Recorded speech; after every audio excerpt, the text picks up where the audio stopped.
Good to be with you here on this Friday as we finish out another week. And we've had a week of blessing here at Falls Baptist Church. We've had our teen outreach with the Cola Clash team being here. And my, what tremendous blessing that is. It just shows you, even though our day has gotten so corrupt and teenagers are being so affected by technology and by public school teaching, still truth is truth. The gospel is powerful. Lives can be changed, and we need to believe that. We've got to get our eye off of what Satan's doing and get it on what God is wanting to do.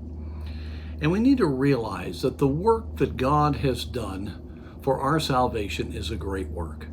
A verse that we often quote when we are witnessing to someone is Romans chapter 5, verse 8.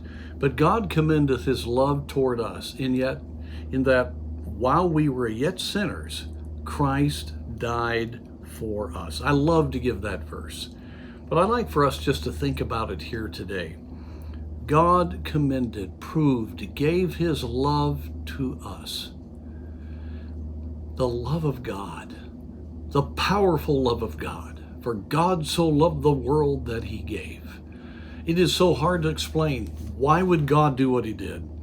To come to this earth, and especially to die for our sins. The only explanation is the perfect love of God. And God demonstrated, proved that love toward us in that while we were yet sinners, Christ died for us on our behalf.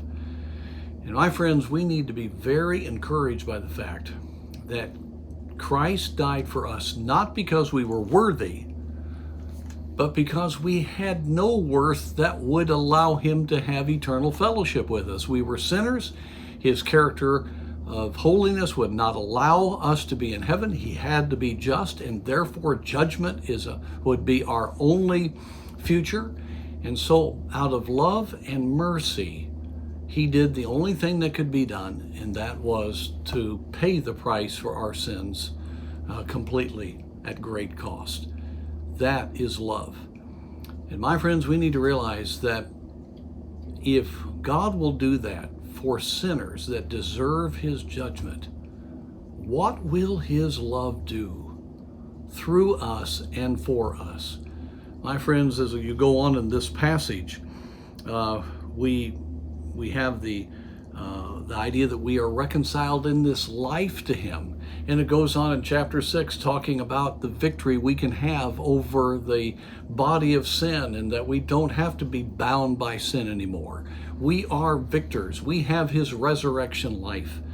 And as we look at this, we need to understand that the love of God is so powerful that, as wicked as our country is, people that are around us, he loves each of them individually as much as he loves us. And his love that was so powerful that it sent Christ and that has saved each one of us is as powerful for those that need the gospel.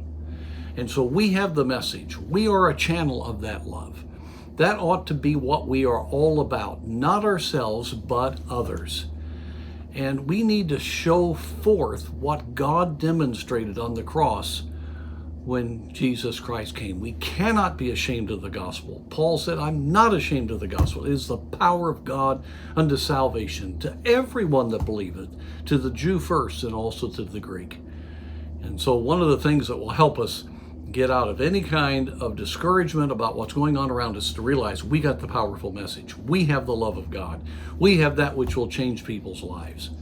And we need to realize that powerful love is ready to work through us if we'll let God work. May God make us, and may we allow God to make us instruments of his love.